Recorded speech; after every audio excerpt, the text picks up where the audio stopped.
चीनी पर भी महंगाई की करवाहट का राज है। शहर में चीनी की कीमतें कम नहीं हो सकी। चीनी बदस्तूर 190 से 200 रुपए तक फरोख्त जारी है। बाजार में पैकिंग वाली चीनी 200 रुपये किलो तक फरोख्त की जा रही है और यूटिलिटी स्टोरों पर चीनी सिरे से ही दस्तयाब नहीं है। इस हवाले से तफसीलात जानेंगे शहजाद खान अब्दाली से, बताइएगा। बिल्कुल, शहर की ओपन मार्केट के अंदर चीनी की कीमतों में कमी नहीं आ सकी। चीनी बदस्तूर 190, 192 रुपये फी किलोग्राम के हिसाब से फरोख्त हो रही है और जो ब्रांडेड चीनी है उसकी कीमतें 200 या उससे भी ज़ायद देखी जा रही हैं।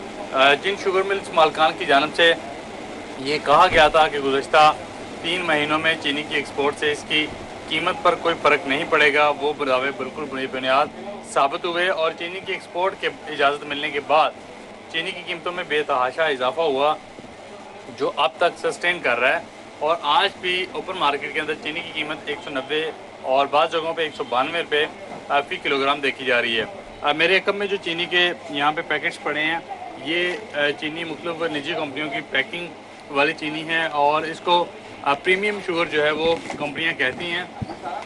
अगर कस्टमर इस चीनी को ख़रीदना चाहता है तो उसको 200 रुपये से लेके 210 रुपये फी किलोग्राम के हिसाब से पे करना होते हैं।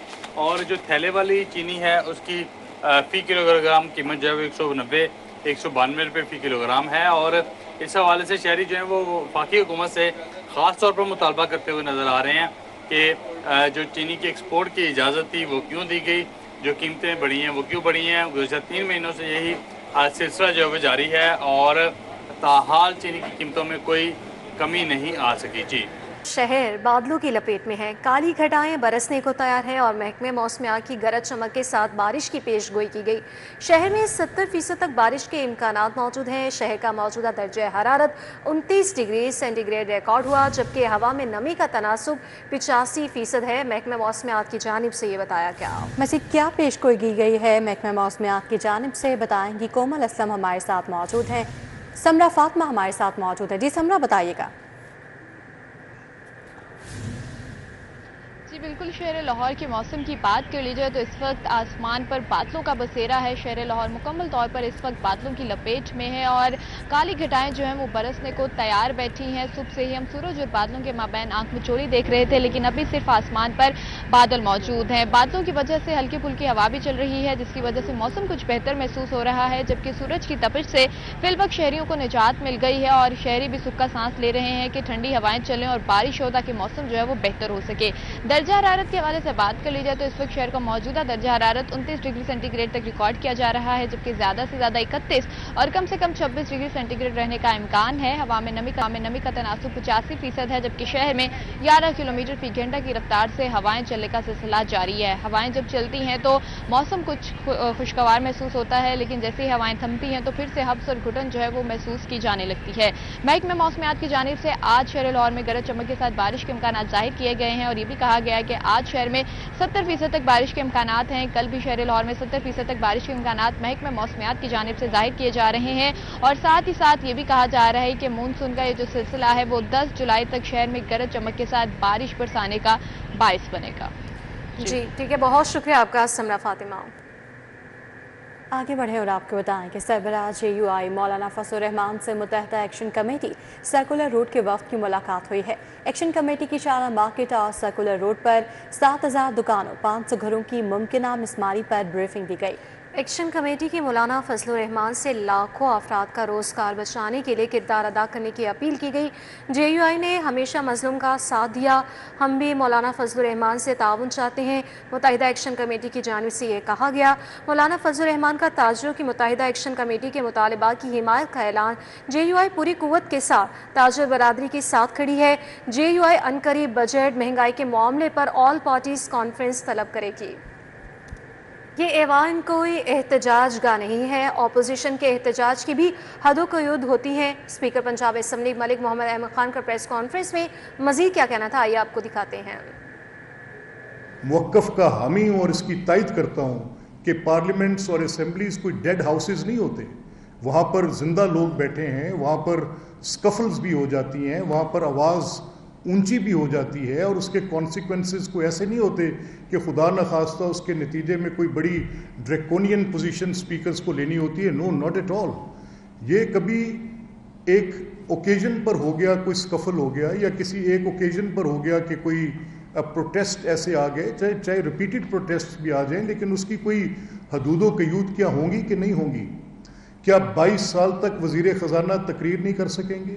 क्या 22 साल से, जब से मैं इस हाउस को देख रहा हूँ, मुझसे पहले भी for the times known to history और जो मेरे मुशाहिदे में हैं, तो क्या कभी कोई प्रेसिडेंट अपनी तकरीर कर सकेंगे शोर शराबे के बगैर, बता सकेंगे आइन का मैंडेट है कि पार्लियामान ने इस साल में क्या काम करना है? क्या कभी कोई लीडर ऑफ द हाउस तकरीर कर सकेंगे इधर आके? क्या कभी उनको राइट टू स्पीक होगा यहाँ पर? क्या उनका फ्रीडम ऑफ एक्सप्रेशन यहाँ पर मसलूब हो जाएगा और जो शोर शराबा करेंगे सिर्फ उनका एक्सप्रेशन एहतजाज के हक के तौर पे लिया जाता रहेगा? Will this be the order of the day? Will this be a new normal? मुझे दर्श देने के लिए जितने लोग उठकर खड़े हुए, आपने तो मेरा मुकदमा जांचा ही नहीं। जो आप मुझे कह रहे हैं कि मेरी लीडरशिप, मेरी रेड लाइन नहीं होनी, तो be I put it to everyone, मैं सबके सामने सवाल रखता हूं कि मैंने तो आइन की हुर्मत का हल्फ उठाया है और मेरे पे एक कॉन्स्टिट्यूशनल रिस्पॉन्सिबिलिटी है। मैंने 1.5 साल में डिमॉन्स्ट्रेट किया है आपके सामने, 15 माह में मैंने ऑपोजिशन की हर बात को तरजीह दी है, मैंने हर मौके पर उनके हकूक की निगहबानी की है, मैंने हर मौके पर जो उनका ड्यू बनता था उसको दिया है। तो मैं असेंबलीज पे राइट टू रिप्रेजेंटेशंस को छीनने वाला शख्स नहीं हूं, लेकिन मैं क्या करूं? मैं कैद हूं कुछ माजी की उन गलतियों का जो मजमूई तौर पर कर दी गई और जिसके नताइज भुगते गए।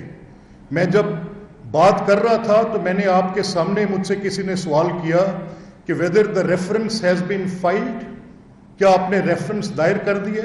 कभी किसी ने ये तकलीफ की उन ज़ोमा में से जो कि सियासत का अपना नारा बुलंद करते हैं और जो ये समझते हैं कि ये हुल्लड़बाजी करना, ये एहतजाज करना उनका हक है। मैंने उनसे कहा एक रूलिंग के ज़रिए कि ठीक है, आपका पॉलिटिकल राइट इस्टेब्लिश्ड है, कॉन्स्टिट्यूशन ने इस्टेब्लिश किया है, लेकिन मेरे हक की सल्ब करने की सूरत में आपका हक ये नहीं है कि आप इसको ऐसे मांग लें कि ये आपका एक एब्सोल्यूट राइट है। 9 मई जलाओ घिराव के मुकदमात में जमानत का ये मामला है। उमर सरफराज चीमा ने मजीद 2 मुकदमात में दरखास्त जमानत दायर कर दी है। इस हवाले से तफसीलात जानेंगे जमालुद्दीन जमाली से, बताइएगा। साबिक़ गवर्नर पंजाब उमर सरफराज चीमा ने 2 मज़ीद मुकदमात के अंदर ज़मानत बाज़ गिरफ्तारी दायर कर दी है। उमर सरफराज चीमा की पहले मुतअद्दिद मुकदमात में ज़मानत की दरख्वास्तें ज़ेर समाअत हैं और उनमें मुख्तलिफ़ तारीखें अदालत की जानिब से डाली गई हैं, जबकि थाना शादमान नजर आतिश केस में उनकी ज़मानत मंजूर हो चुकी है। और लाहौर के अंदर जो 9 मई जलाओ गिराव के 14 मुकदमात जो हैं, उनमें जो है मुख्तलिफ मुकदमात के अंदर उनकी ज़मानतें समाअत के लिए लगी हुई हैं, बल्कि आज भी 3 ज़मानत की दरख्वास्त समाअत के लिए लगी हुई हैं।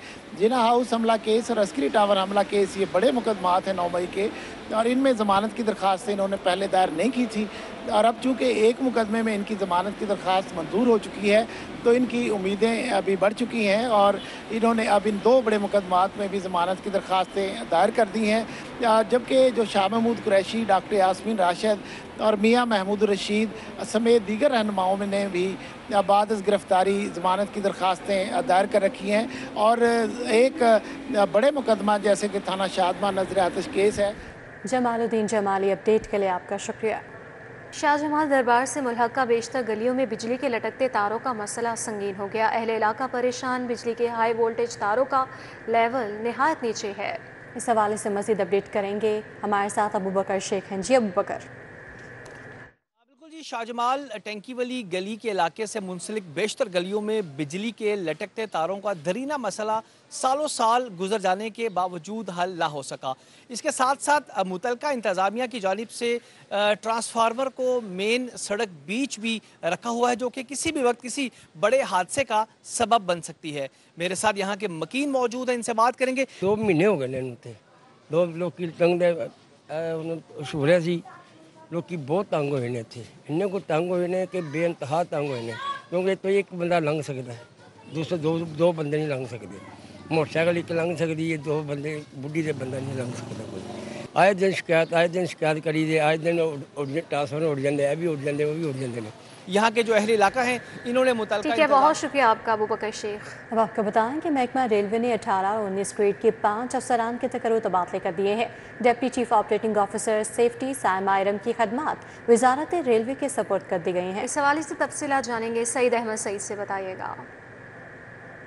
लाहौर रेलवे हेडक्वार्टर ने ग्रेड 19 और ग्रेड 18 के 5 जो सीनियर अफसरान के तकर्रुर तबादले हैं वो कर दिए हैं, जिनमें ग्रेड 19 के 3 जबकि ग्रेड 18 के 2 अफसरान हैं वो शामिल हैं। और इनमें ग्रेड 19 की खातून अफसर deputy chief operating officer safety Saima Iram की खिदमात जो है वो वजारत रेलवे के सपुर्द करने का फैसला है वो किया गया है। जबकि deputy chief marketing manager Usman Anwar को जो है वो डिप्टी COPS सेफ्टी का इजाफी चार्ज है वो दे दिया गया है। इसी तरह deputy DS operation Multan Shah Raza को है वो लाहौर रेलवे हेडक्वार्टर में deputy chief commercial manager goods तैनात करने का फैसला है वो किया गया है। जबकि ग्रेड 18 के डिवीज़न जो मार्केटिंग मैनेजर कराची हैं सज्जाद अहमद, उनको जो है वो DTO मुल्तान डिवीज़न है वो तैनात करने के ऑर्डर हैं वो जारी कर दिए गए हैं। जबकि इसी तरह division transportation officer Karachi Ghulam Farid को जो है वो डिवीज़न मार्केटिंग मैनेजर कराची का इजाफी चार्ज है वो दे दिया है। इस वास्ते लाहौर रेलवे हेडक्वार्टर ने एक नोटिफिकेशन है वो जारी कर दिया है और नोटिफिकेशन में कहा गया है कि 5 अफसरान जो है वो फौरी तौर पर अपनी मुतल्लिका जो नई पोस्ट हैं उसके ऊपर जो चार्ज है वो संभालें। स्कूलों की इंस्पेक्शन करने वाले अफसरान की ऑनलाइन मॉनिटरिंग की जाएगी। प्रोग्राम मॉनिटरिंग यूनिट का इंटरनेट फराहम करने वाली मोबाइल कंपनी से मुआहिदा तय पा गया है। इस हवाले से अपडेट करेंगे जुनैद रियाज। जी जुनैद। जी, स्कूलों की मॉनिटरिंग को बेहतर बनाने के लिए अब ऑनलाइन मॉनिटरिंग जो है वो की जाएगी और पंजाब भर के जो 38,000 सरकारी स्कूल हैं वहाँ पर मेयार तालीम को बेहतर करने के लिए, शफाफियत लाने के लिए और स्कूल सरबराहान की जो कारकर्दगी है उसको मज़ीद बेहतर बनाने के लिए जो है ऑनलाइन मॉनिटरिंग का निज़ाम जो है अब मुतारफ़ करवाया जा रहा है। इस हवाले से program monitoring and implementation unit का मुआहिदा जो है वो निजी मोबाइल कंपनी से तय पा गया। अब हर मॉनिटरिंग ऑफिसर को जिसने स्कूलों की इंस्पेक्शन करना होगी उनको इंटरनेट वाली सिम जो है मुफ्त फराहम की जाएगी, ताकि जब वो स्कूल का विज़िट करें तो एक तो उनकी लोकेशन ऑन हो और दूसरा उनकी मॉनिटरिंग का भी जायज़ा लिया जा सके, वो भी ऑनलाइन।